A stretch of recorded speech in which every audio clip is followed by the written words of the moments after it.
사랑하는 은혜와 진리 장로교회 교우 여러분, 어젯밤도 평안하셨습니까? 오늘도 오직 하나님만 섬기는 여러분의 가정 가운데 하나님의 놀라운 축복과 은혜가 충만하시기를 주님의 이름으로 축원합니다. 오늘 새벽에 만나 본문은 사사기 1장입니다. 그 중에 22절부터 36절을 제가 읽어드리겠습니다. 요셉 가문도 베델을 치러 올라가니 여호와께서 그와 함께 하시니라. 요셉 가문이 베델을 정탐하게 하였는데 그 성읍의 본 이름은 루스라. 정탐꾼들이 그 성읍에서 한 사람이 나오는 것을 보고 그에게 이르되 청하노니 이 성읍의 입구를 우리에게 보이라. 그리하면 우리가 네게 선대하리라 하매 그 사람이 성읍의 입구를 가리킨지라.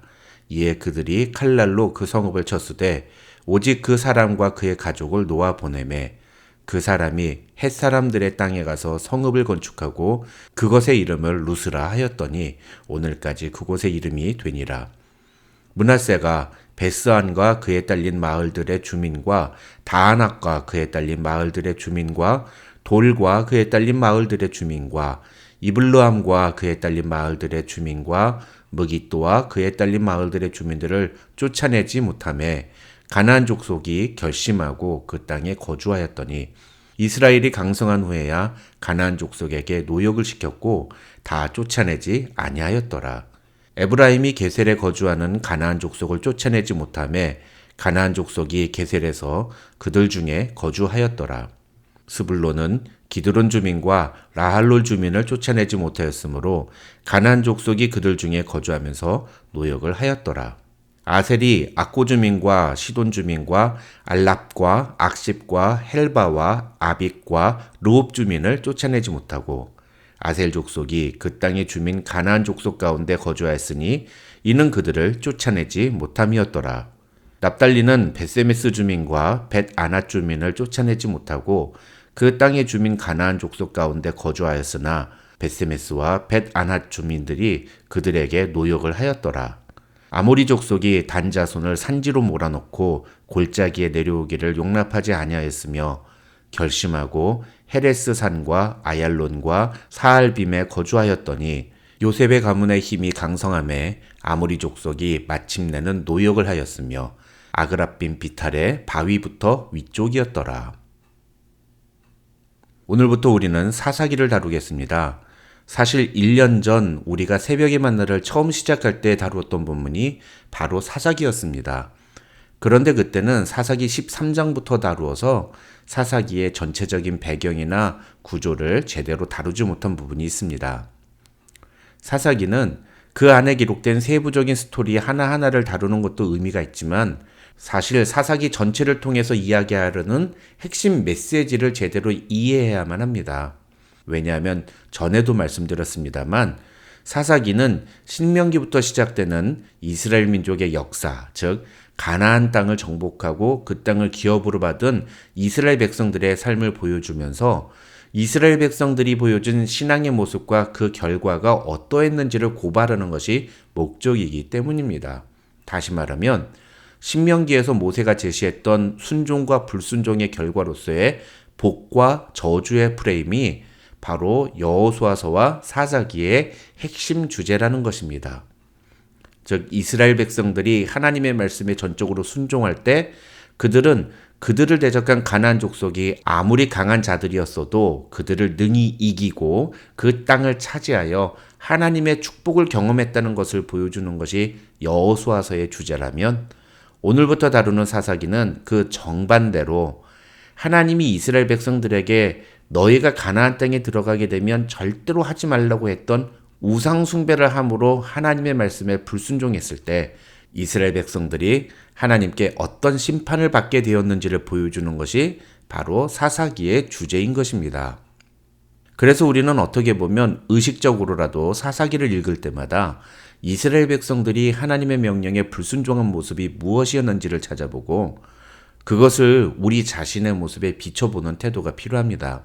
다시 말하면 사사기에서 고발하는 이스라엘 백성들의 불순종의 모습이 오늘 나의 모습은 아닌지를 돌아보고 그렇게 하나님의 말씀에 불순종했을 때 이스라엘 백성들이 하나님께 어떤 심판을 받게 되었는지를 반면교사로 삼아서 우리는 하나님의 말씀에 철저히 순종하는 하나님의 사람들이 되기로 결단하는 것이 이 사사기를 읽는 독자가 가져야 할 바른 자세라고 할 수 있는 것입니다. 사사기는 말 그대로 사사들이 활동했던 약 400년간의 역사를 기록한 책입니다.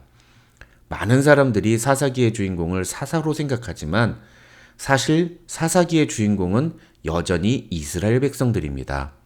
그렇다면 사사는 누구인가? 그들은 사사기의 주인공인 이스라엘 백성들이 하나님께 회개하고 하나님께 돌아왔을 때 그들을 가나안 족속의 압제에서 구원하기 위해 하나님이 사용하신 하나님의 일꾼들이었습니다.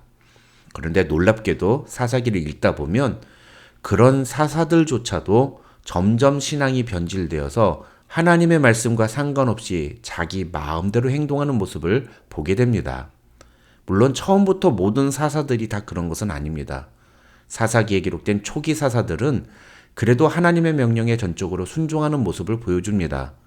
그러나 사사 기드온의 후반기 사역부터 점점 사사들의 모습이 변질되고 그래서 결국 사사기에 등장하는 마지막 사사라고 할 수 있는 삼손 때에 가서는 정말 도저히 이런 사람은 하나님의 사사라고 볼 수 없을 정도로 타락한 모습을 보여주게 됩니다.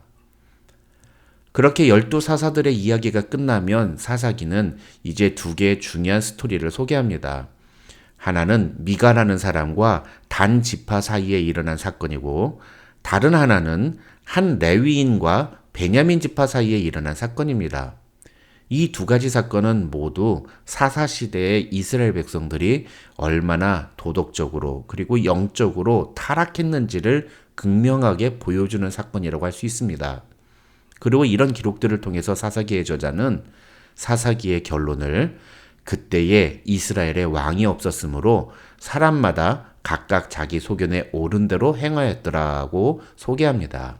즉 사사기는 하나님이 왕이 되시는 이스라엘에서 하나님이 왕의 지위를 잃어버리는 과정을 소개하고 있는 매우 암울하고 비극적인 상황을 사실 그대로 공개하는 책이라고 할 수 있으며 그래서 우리는 이 사사기를 통해서 과연 우리의 왕은 누구이신가? 우리는 정말로 하나님을 나의 왕으로 예수 그리스도를 나의 주인으로 인정하고 살고 있는가를 다시 한번 생각해 보아야만 하는 것입니다. 이런 사사기 전체의 배경과 주제 속에서 오늘 본문인 사사기 1장은 아직 사사시대라고 하기는 어려운, 정확하게 말하면 여호수아서와 사사기의 중간지대에 일어난 일을 소개하고 있습니다. 본문에 기록된 핵심적인 사건은 이스라엘 12지파가 각각 기업으로 받은 땅을 어떻게 차지했는지 또 그 과정에서 어떤 사건이 있었는지를 소개하는 것입니다.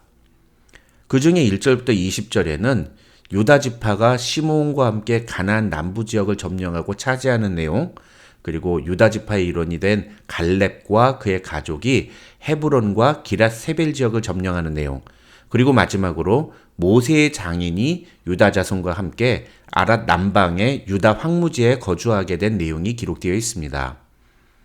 그런데 이 1절로 20절에서 사사기 기자가 이야기하려는 내용의 핵심은 18절부터 20절이라고 할 수 있습니다.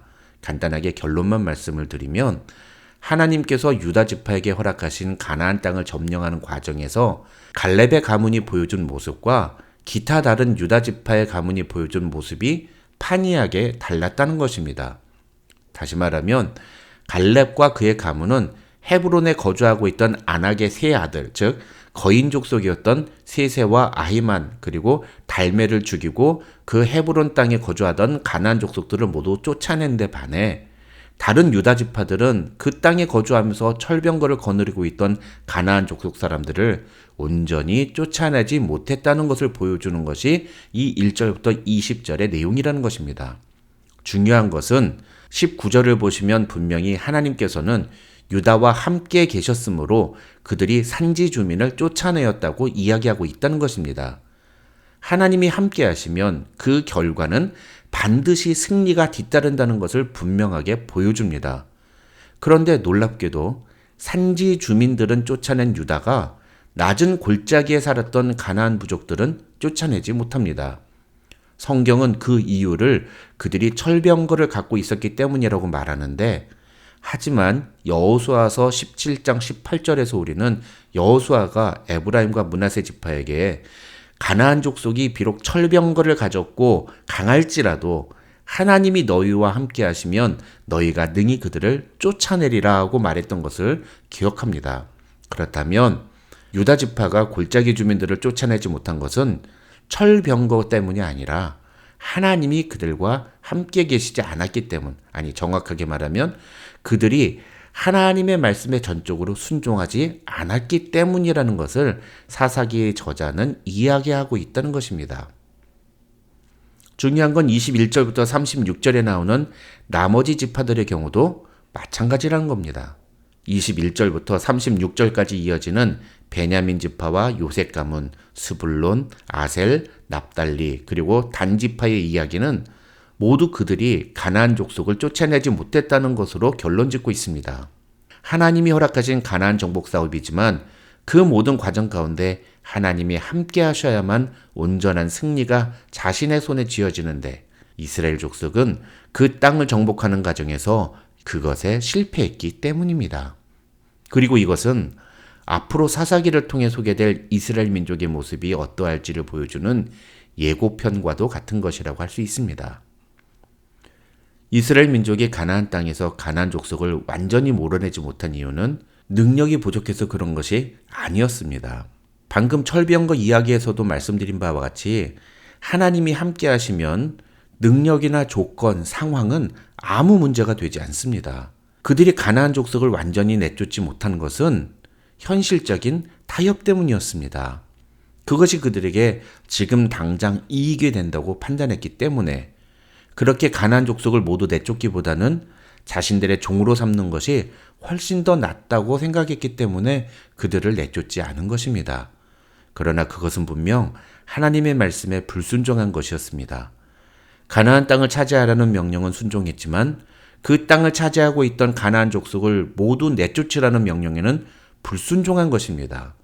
그렇게 반만 순종하는 것은 결코 온전한 순종이 아니었던 것입니다.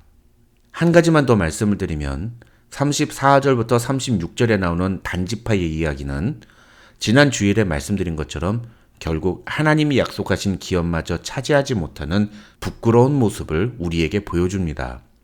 그런데 34절을 보시면 단지파는 그렇게 강하게 저항하는 아모리 족속에게 밀려 저 북쪽 레셈 지역까지 올라가지만 나중에 사사기 후반부에 가서는 아무 힘도 없는 미가에게 600명이나 되는 군사들이 몰려가서 폭력적으로 미가의 재산을 빼앗는 매우 불량스럽고 저질스러운 모습을 보여줍니다.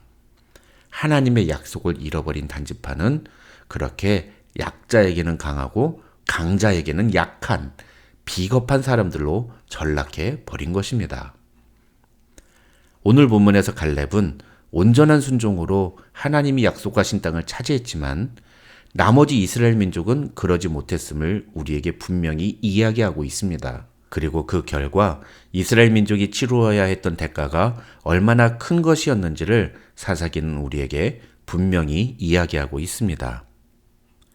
우리 은혜하진리 장로교회에 속한 모든 교우들은 갈렙처럼 하나님의 말씀에 온전히 순종하는 믿음으로 하나님의 축복을 온전히 소유하는 귀한 하나님의 사람들이 되시기를 주님의 이름으로 축원합니다.